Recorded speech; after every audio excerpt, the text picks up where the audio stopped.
नमस्कार मेरे प्यारे दोस्तों। हमें बहुत सारे कमेंट आए यूट्यूब पे भी, टेलीग्राम, व्हाट्सएप पे भी कि छात्रावास अधीक्षक की रणनीति पे एक वीडियो बनाइए।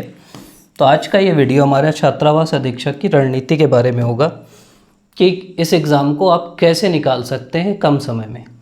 पहले सेक्शन में हम जो मेन चीज़ें हैं उनके बारे में बात करेंगे और दूसरे सेक्शन में हम इसके सिलेबस के बारे में भी चर्चा करेंगे कि सिलेबस में क्या क्या लिखा है और उनको कैसे पढ़ना है। देखिए, सबसे जो मेन चीज़ है वो होती है रिवीजन। आपको कोई भी एग्ज़ाम निकालना है और ख़ासकर अगर वनडे एग्ज़ाम निकालना है तो अगर आपका रिवीजन सही से नहीं है तो वो एग्ज़ाम आपका कभी नहीं निकलेगा। मतलब आपको कोई भी चीज़ बार बार पढ़ना पड़ेगा। रिवीजन मतलब रीधन विज़न, बार बार आप रिवाइज़ करिए। कैसे रिवीजन करना है, एक तो हम लोग चर्चा किए थे हाइलाइटर से करिए। हाइलाइटर का मतलब होता है कि आप हाईलाइट करते जाइए, पहली बार रिवीजन कीजिए, दूसरी बार कीजिए। दूसरा तरीका होता है कि आप जो मेन चीज़ें हैं उनको कॉपी में लिख लीजिए या बुक में ऊपर लिख लीजिए जिसको आप भूल रहे हैं। रिवीजन उसका ही करना है जिसको हम भूलते हैं। हम लोग क्या गलती करते हैं कि पूरी बुक दोबारा पढ़ते हैं, फिर पूरी बुक दोबारा पढ़ते हैं। भाई, जो पता है वो क्यों पढ़ोगे आप? अगर आपको याद है कि छत्तीसगढ़ में हीरा यहाँ यहाँ मिलता है तो वो रिवीजन मत करो। आप कोयला को पता है वो मत करो। आपको जो भूल रहे हैं, आप एलेक्जेंड्राइड भूल रहे हैं वो पढ़ो। आप टिन भूल रहे हैं वो पढ़ो। तो जो आप भूलते हो ना वो पढ़िए, और क्या भूल रहे हैं उसके लिए वो हाईलाइट कर लीजिए या कॉपी में वो चीज़ लिख लीजिए कि ये मैं बार बार भूल रहा हूँ। जब दोबारा पढ़िए उसको रिवीजन करिए। दोबारा में अब जो भूल रहे हैं वो देखिए क्या भूल रहे हैं। उसका एक तरीका रहता है कि आप जिस पेज को पढ़ने वाले हैं वो खोलिए, आँख बंद करिए, याद करिए कि उस पेज में क्या क्या है। जो आपको याद आ गया वो तो आपको पता है, जो याद नहीं आया वो आप एग्ज़ाम में भी भूलेंगे। क्योंकि रिवीजन नहीं करोगे ना तो फिर कंफ्यूज होगे, वो 15.61 है कि 62। तो बार बार पढ़ोगे तो वो फिर ऑप्शन में ना आराम से बन जाता है। दूसरी चीज़ होती है इनपुट आउटपुट। खासकर वनडे एग्ज़ाम में ये सबसे ज़रूरी होती है। आपको क्या करना है कि ये देखना है कि किसी भी चीज़ के लिए कितना समय देना है और उस समय के तुलना में आपको कितना उसका आउटपुट मिला, कितना फ़ायदा मिला। जैसे मैं आपको उदाहरण देता हूँ, छात्रावास अधीक्षक 100 नंबर का है, इसमें 30 नंबर का कंप्यूटर है। ठीक, कंप्यूटर 30 नंबर का आता है और 2 नंबर का इतिहास आता है, या 2 नंबर का ही भूगोल आता है, या 2 नंबर का ही संविधान आता है। अब मानिए कि आप दिन में 2 घंटे इतिहास पढ़ें। अगर आप 2 घंटे इतिहास पढ़ते हो 2 नंबर के लिए तो आपको 30 घंटे पढ़ना पड़ेगा कंप्यूटर और 25 घंटे पढ़ना पड़ेगा गणित और 10 घंटे पढ़ना पड़ेगा बाल मनोविज्ञान। समझ रहे? जिसका जितना नंबर है उसको उतना समय दीजिए।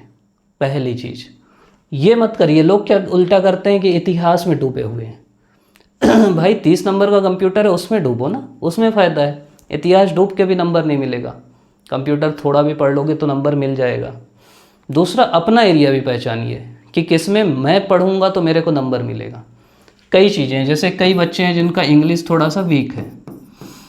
अब आप इसमें बहुत समय देंगे तो भी आपका नंबर नहीं आ रहा है, तो इंग्लिश में आप ऐसी चीज़ों को आइडेंटिफाई कर लीजिए जिसमें थोड़ा पढ़ के नंबर आ सकता है। जैसे ए अंदा वाला आर्टिकल वाला चीज़ है, वो आप पढ़ेंगे वो बन जाएगा।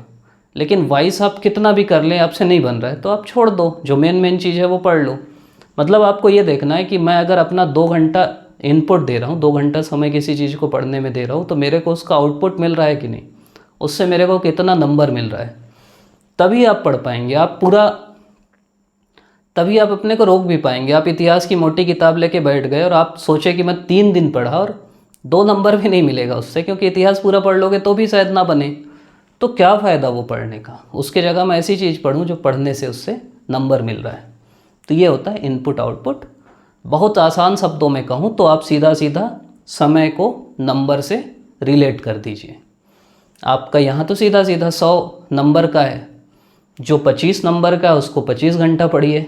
अगर आप 100 घंटा जो आपका पढ़ने का है, आप मान लीजिए 100 घंटा पढ़ेंगे अपने 2 हफ्ते में, तो 2 हफ्ते में 100 घंटे में आप 30 घंटे पढ़िए कंप्यूटर, 25 घंटे पढ़िए गणित, 10 घंटे पढ़िए बाल मनोविज्ञान, और उसी हिसाब से आप बढ़ते जाइए। अगली चीज़ है PYQ। आपको मैं बताया था कि कोई भी जो एग्ज़ामिनर है, जो आपका पेपर बनाने वाला है, उसके पास दो चीज़ ही जाती है। पहली चीज़ जाती है सिलेबस, जिसकी हम चर्चा करेंगे, और दूसरी चीज़ जाती है previous year question. Previous year question देख के वो नया सवाल बनाता है। अब देखिए, कोई इतना वैज्ञानिक तो है नहीं कि बिल्कुल नया कुछ अपने दिमाग से सोचेगा, वो यहीं से सोचता है। तो जो सवाल आया ना, उसी को थोड़ा सा घुमा के अगले साल दे देता है। इसका प्रमाण ये है कि अगर कंप्यूटर के आप पिछले जितने भी सवाल आए बना के जाएंगे ना, तो आप आने वाला जो एग्ज़ाम है छात्रावास अधीक्षक का, आधे सवाल तो वहीं से बन जाएंगे, गारंटी दे रहा हूँ मैं। तो PYQ का वो महत्व है। दूसरी चीज़ ये होती है कि जो भी आपके क्वेश्चन पेपर सेट करने वाले हैं, वो जनरली वही रहते हैं, तो आपको ये पता भी चलता है कि वो कैसे सवाल पूछते हैं। तीसरा क्या है कि आपको कोई भी सवाल आया, जैसे मान लीजिए सर्च इंजन क्या है पूछा, ए में गूगल दे दिया, ऑप्शन बी में याहू दिया, सी में हॉटमेल दे दिया, डी में विकिपीडिया दे दिया। अब आपको गूगल मान लीजिए आंसर है, आप गूगल टिक किए और आगे बढ़ गए। ऐसे PYQ नहीं करना है।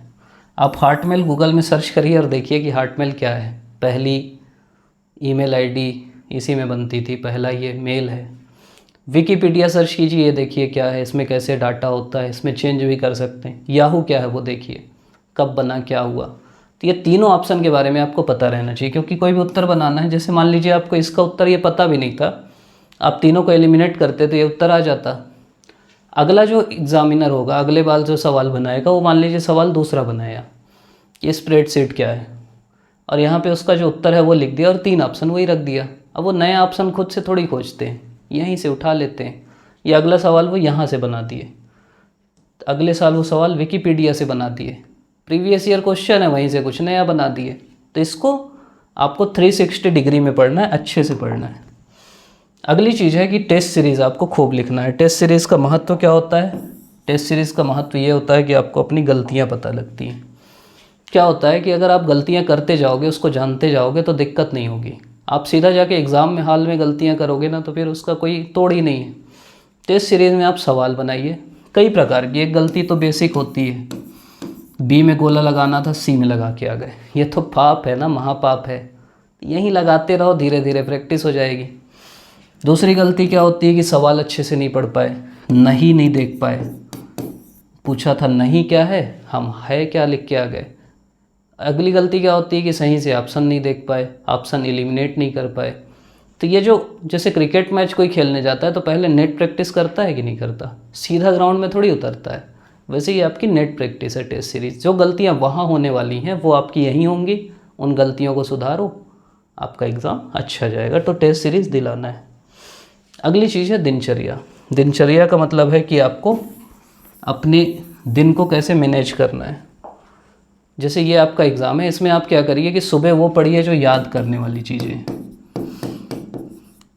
रात को वो पढ़िए जो उसमें बहुत कॉन्सेप्ट है, जैसे गणित को रात में पढ़िए। सुबह आप ग्रामर पढ़ सकते हो, सुबह आप कंप्यूटर याद कर सकते हो। इस टाइप का बांटिए। जब आपका याद करने का मन है तो ये सब पढ़िए, जब दिमाग थक गया है तो गणित बनाइए। तो ये कोशिश कर सकते हो आप। अगली चीज़ आप क्या कर सकते हो कि एक डायरी रख लो और दिनचर्या को ना मैप करते जाओ। जैसे आप सुबह 9 से चालू करते हैं पढ़ना, तो 9 से 9:50 पहले से बना लो कि 9 से 9:50 में कंप्यूटर पढ़ूँगा। फिर 10 मिनट का गैप लीजिए, फिर 10 से 10:50 में हिंदी पढ़ूँगा। फिर 11 से 11:50 में इंग्लिश पढ़ूँगा।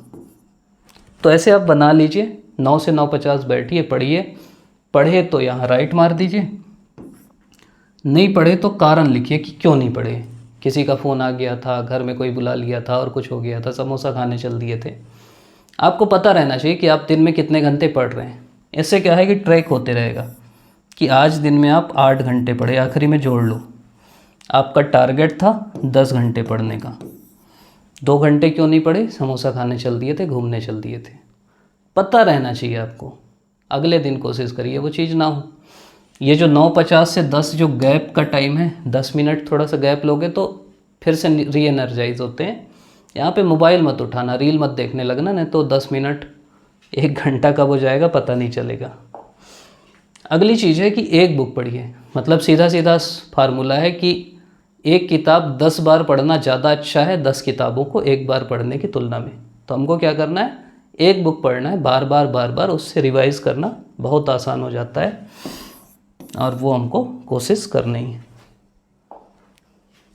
अगली चीज़ है अपने दिनचर्या में योग लाइए, ध्यान लाइए, प्राणायाम लाइए, टहलिए, व्यायाम करिए।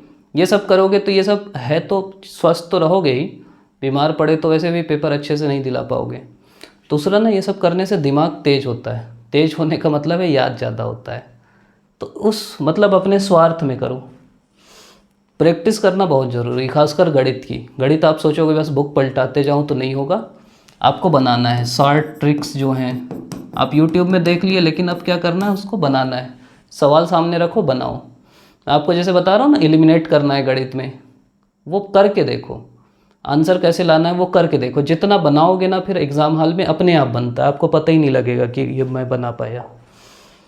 अगली चीज़ है कि आपको ना पेपर सॉल्विंग टेक्निक भी देखना है। मतलब एक चीज़ होती है तुक्का, आपको बहुत ख़राब शब्द लगता होगा बचपन से, लेकिन अच्छा शब्द है। आप जितना अच्छा तुक्का मारने वाले होंगे उतना अच्छा आपका एग्ज़ाम जाएगा। जैसे मान लीजिए आपका 100 सवाल हैं, ठीक, पूरे के पूरे आप तुक्का मारो। अगर मैं बोलूँ आपसे कुछ नहीं बनता, कोई व्यक्ति पूरा तुक्का मारता है तो 50 उसके सही होंगे, 50 गलत होंगे।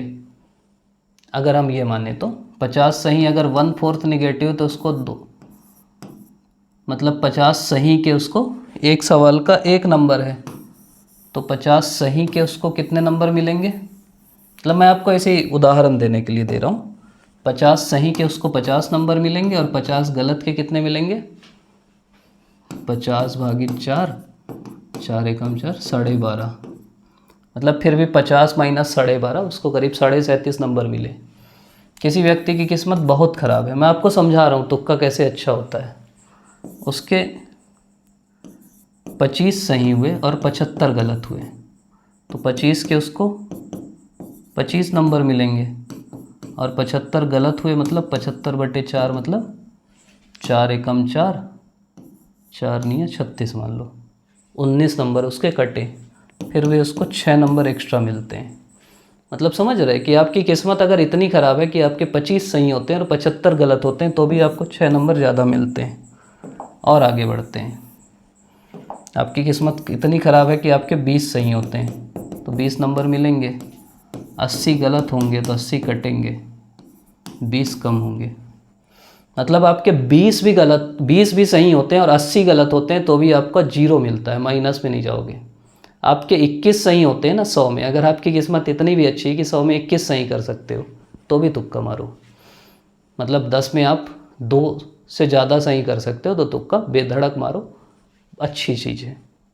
कैसे मारना है, एक हम लोग का वीडियो है साइंस ऑफ तुक्का, वो देख लीजिए। प्रीवियस ईयर क्वेश्चन सॉल्व कराएं, उसमें भी कैसे तुक्का लगाना है वो भी बात की है, वो भी। तो इनको हमको ध्यान रखना है, ये हमारी मोटी मोटी स्ट्रेटजी थी। अब हम कोशिश करेंगे कि जो प्रीवियस ईयर क्वेश्चन है वो आपके सामने लाएं। इसकी जो अलग अलग टॉपिक्स हैं, इनको जो समझाने का प्रयास होगा वो करने का प्रयास करेंगे। आपके जो भी कमेंट हैं, आपके जो भी सलाह हैं, आपकी सुझाव हैं, आपके प्रश्न हैं, उनका स्वागत है, आप कमेंट में पूछ सकते हैं। पीडीएफ के लिए आप हमारा टेलीग्राम चैनल ज्वाइन कर लीजिएगा, उसमें आपको मिलते जाएगा सब चीज़।